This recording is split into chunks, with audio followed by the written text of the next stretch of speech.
Hello, welcome to Examining Fictional Heroes and the Authors Behind Them. My name is Wayne Browder.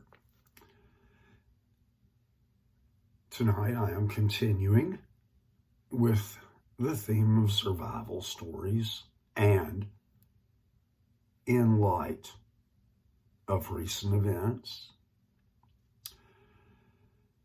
I am going to bring you a survival story that had not occurred to me, although it probably should have. I am going to discuss an interplanetary survival story, namely Red Planet, starring Val Kilmer, who passed away earlier this week. Also, Tom Sizemore, Benjamin Bratt, Simon Baker, Carrie and Terrance Stamp. The premise of this movie is that Earth has become polluted to a dangerous level. And so, after launching several probes to Mars with algae and things of that nature,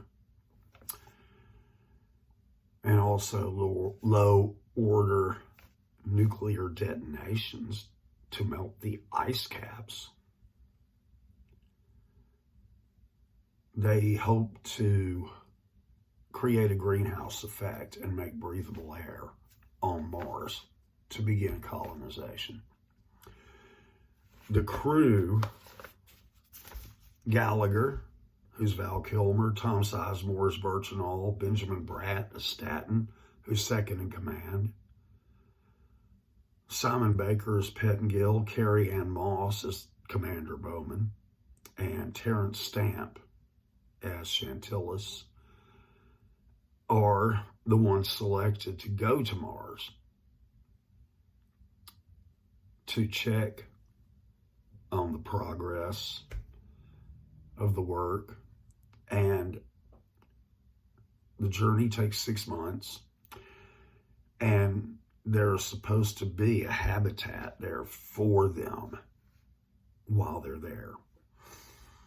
So as they're going, a little friendly rivalry starts to develop between members of the crew, and we start to learn about them, of course. Benjamin Bratt, he is very confident, and he likes to pick on Pettingill and Gallagher. He calls Gallagher the space janitor. He is the mechanical systems engineer. Pettingill was one of the scientists along with Birchinall. And he picks on Pettingill quite a bit about how many hits did your social media get? You know, and mine got way more, you know, things of that nature. And during the journey, they're sitting around the table talking about, Pettingill is talking about how he can no longer see Earth. He said, yesterday I could see it, today I can't. And Staten is basically going, well, you'll get over it, or you won't. And so I have to say, I really like that attitude, because I really try myself to, I look at everything pretty much as a 50-50 proposition. You're either going to succeed or not. So, you know, that's kind of the way I look at things. I've looked at things that way for years. And so I can kind of understand what Stanton is saying when he says that. Kind of relate to that. And Gallagher is getting a machine ready that is an autonomous mapping machine. It's called Amy. AIMEE. I forget what that stands for. But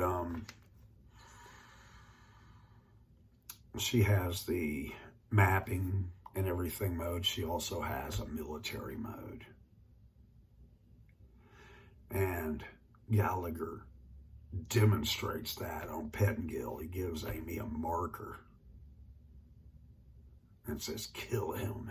And Amy leaves a mark, a red mark right up his chest. And Pettingill gets bent about it.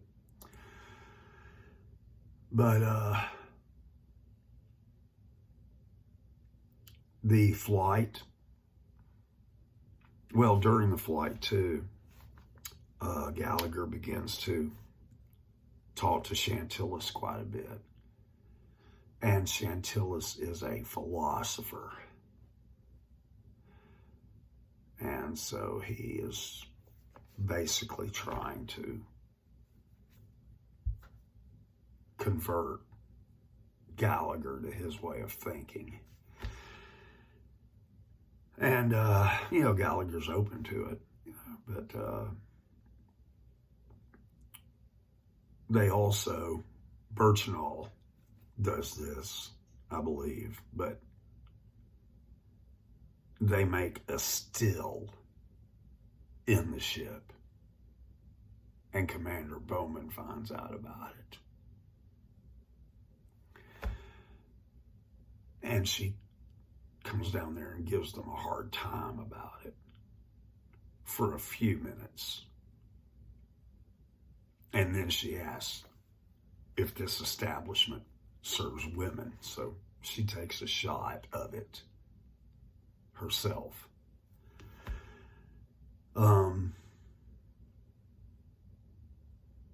They have a bit of a discussion about how things were on Earth and what the mission's going to be. And Birchnall says, I say, we just call home, we tell everybody Mars sucks, don't bother. And we keep it for ourselves. And he starts delegating responsibilities to everybody until Commander Bowman asks what her role would be. And he says, well, you'll be my queen. Which earned him the cold shoulder. But other than that, the flight to Mars was uneventful. Everything went well. As they enter orbit, they get hit with sunspots. And it starts shutting down systems on the ship. She sends all the guys to the landing craft and tells them to go down while she stays behind to try to fix the ship. So in essence, we really have two survival stories here. The men that go down to the planet and Commander Bowman, who is on a ship that has lost a great deal of power, and she's trying to save it. As the landing craft is going down, it's unable to hold its course properly. Stanton has to take manual control, and he has to dump the landing gear, which is where Amy is. And they have a crash landing. There are these big balloon things that come out of the thing. And the ship is like bouncing over the surface of the planet. And Chantillis becomes injured in all of this. Meanwhile, Commander Bowman is not only having to try to reboot systems, she has to deal with a zero-gravity fire, which she extinguishes by putting herself in a spacesuit and hooking herself up and blowing open a hatch to let all the air out of that area. And then she goes about the business of trying to finish repairing the ship, and she barely gets the air back in before the air in her suit runs out.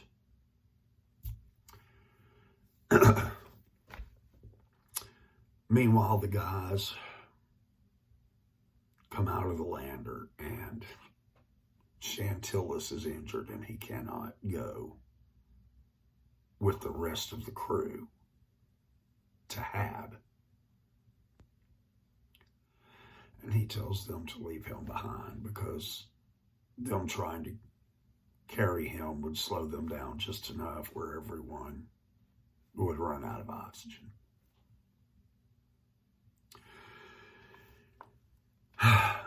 During that time, they're trying to figure out their exact location so that they can find Hab.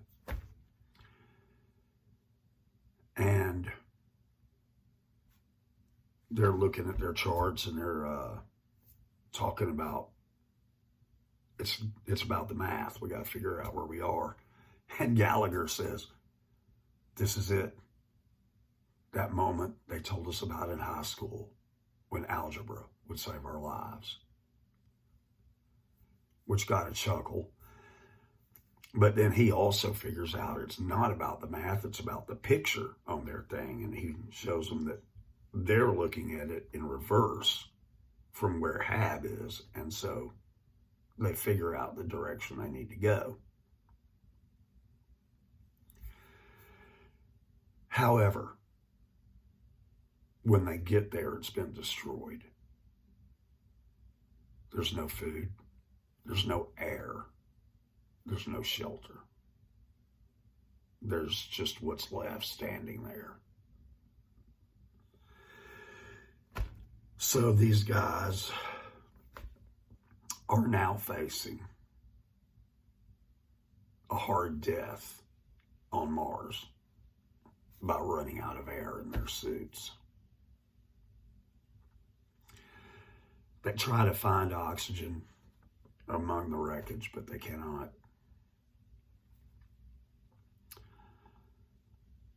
Eventually, Stanton wanders off,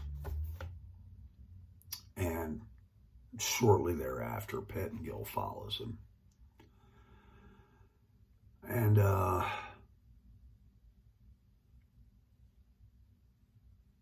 Birchinall and Gallagher stay there with what's left of Hab. And they're discussing things. Meanwhile, Pettengill catches up with Stanton, and they basically get into an argument. You know, Pettengill is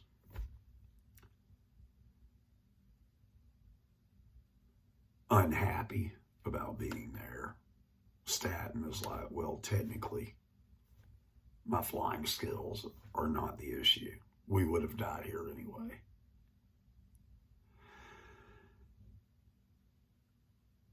And it seemed to me that Stanton wanted to go off by himself and die. And he at first did not realize that Pettengill had followed him. But during their argument, they get into a fight. And Stanton falls off a cliff.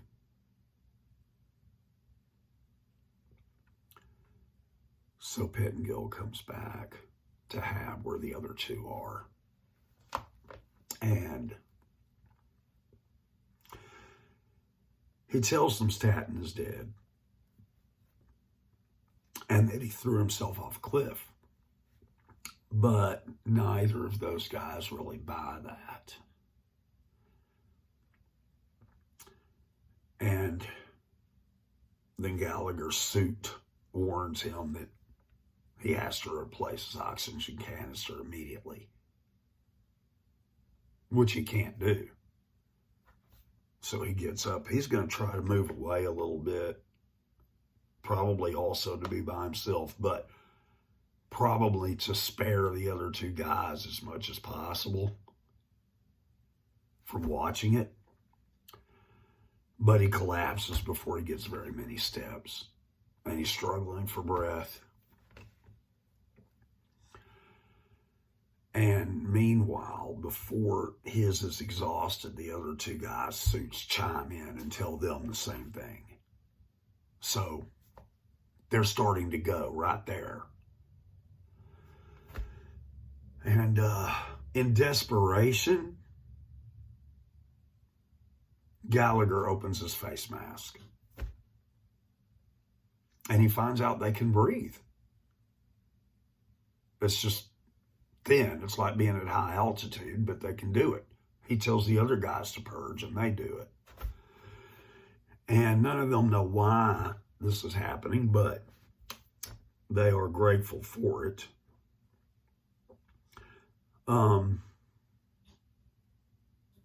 Before they were going through that, though, Birchnall, he had said a very interesting thing when they were waiting for death.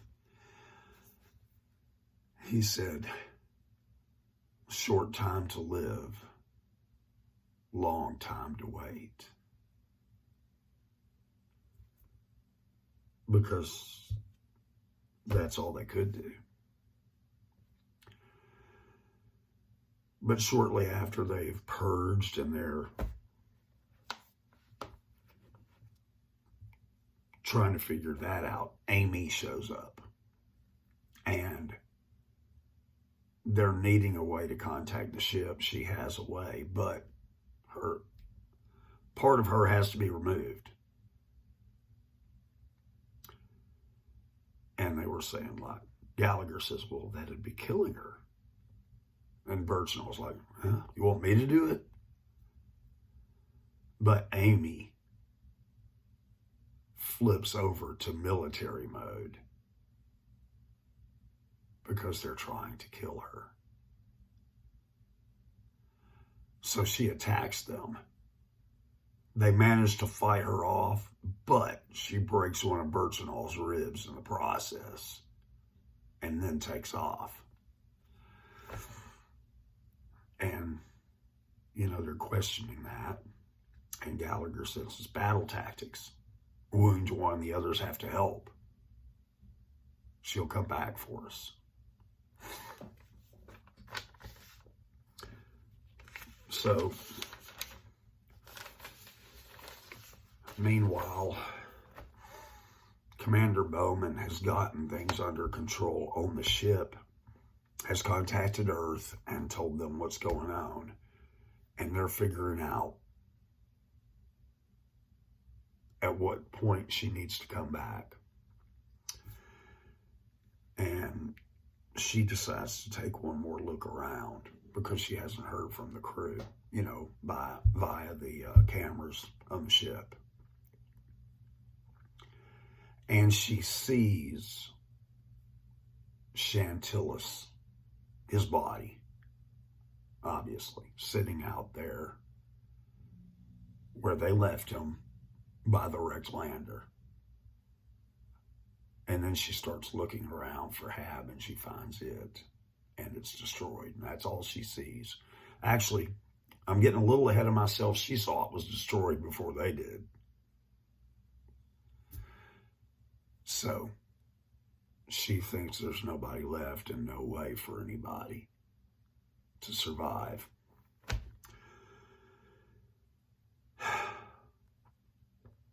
Well, they find a radio from an old Mars rover, and they manage to contact her on the ship and tell her what's going on, and they're all trying to figure out how to get the 3 remaining guys off of the planet. And she says, I don't mind dying. I just hate being alone. And they are told that there's an old Russian ore sampler some distance from them. And the plan is for them to try to make it to that thing and somehow cram themselves into the cargo thing and launch and get back up to the ship. And they only have a certain amount of time in order to do that before she's forced to leave because of her fuel.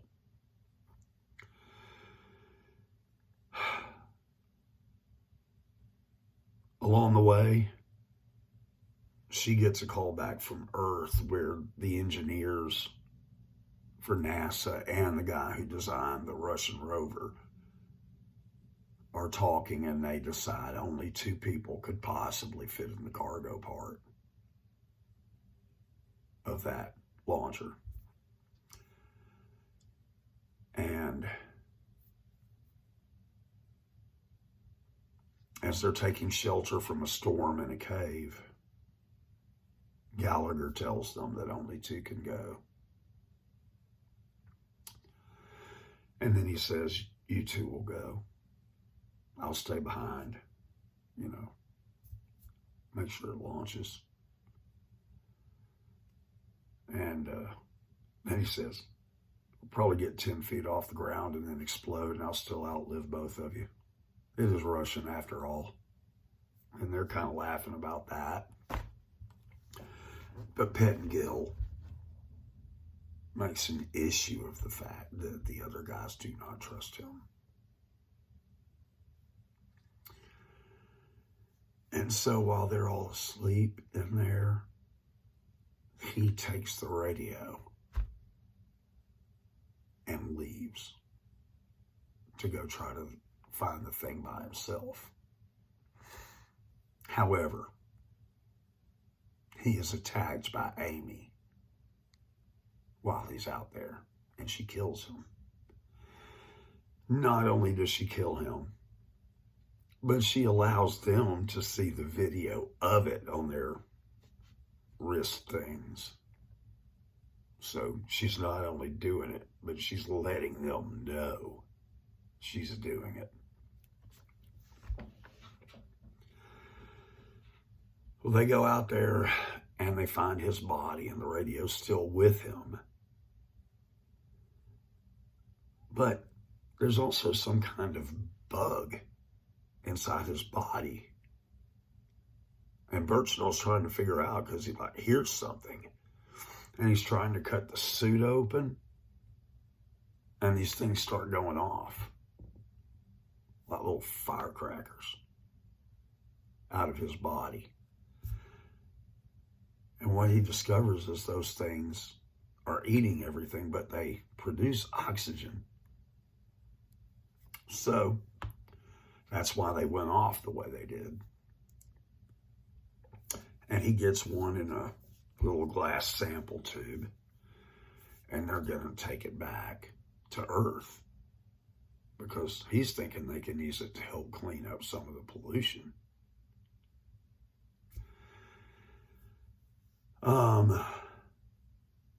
However, he became infected while he was doing that. He got some of them inside of him. And he starts to realize that. And as they're starting to take him, he throws this oxygen thing to Gallagher so he'll have it for the flight. And he says, you better run. I'm not going to go out like Pettengill. And he takes this flare thing. So, Gallagher tries to get away, but he lights it and it causes a big explosion. Sorry, I'm probably moving my hands a little too much.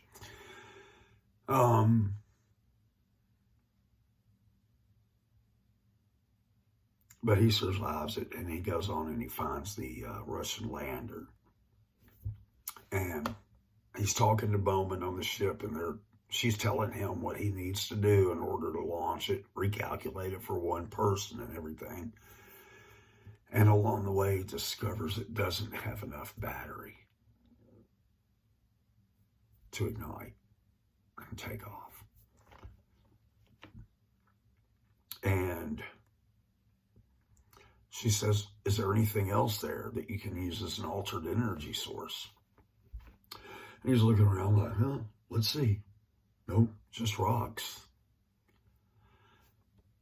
And so he's resigned to dying there by the lander.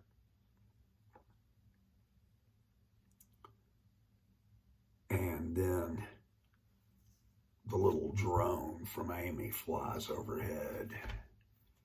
He's like, hello, alternate energy source.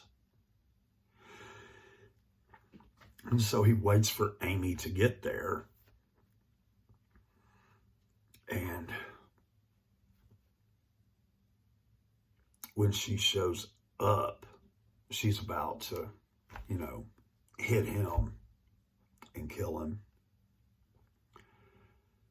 And